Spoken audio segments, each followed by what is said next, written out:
જેતપુર ખાતે 26 વર્ષ પહેલા ફેક્ટરીમાં વોચમેનની હત્યા કરનાર આરોપી ઝડપાયો છે। પોલીસે ઉત્તર પ્રદેશથી તેની ધરપકડ કરી છે।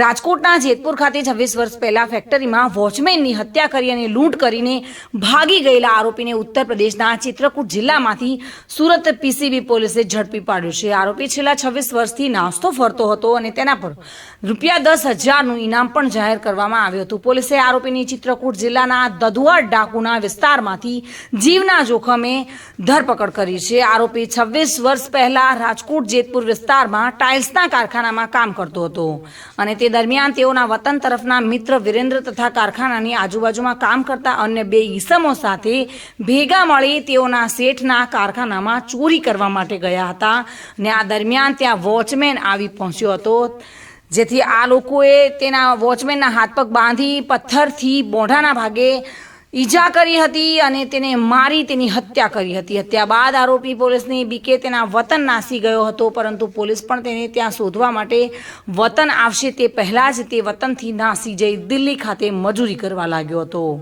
અને ત્યારબાદ અલગ અલગ રાજ્યમાં મજૂરી કામ કરતો હતો અને આટલા વર્ષો બાદ ફરીથી તે પોતાના વતન ખાતે આવીને રહેવા લાગ્યો હતો અને આ દરમિયાન સુરત પીસીબી પોલીસે તેને ઝડપી પાડ્યો હતો। વધુમાં રાજકોટ ગ્રામ્ય પોલીસે આરોપીને પકડવા માટે ₹10,000નું ઇનામ પણ જાહેર કર્યું હતું અને સુરત પીસીબી પોલીસે આરોપીને કબજો મેળવી જેતપુર પોલીસે વધુ તપાસ હાથ ધરી છે। વિમલ સોંદરવા સાથે bureau report, today Gujarati news.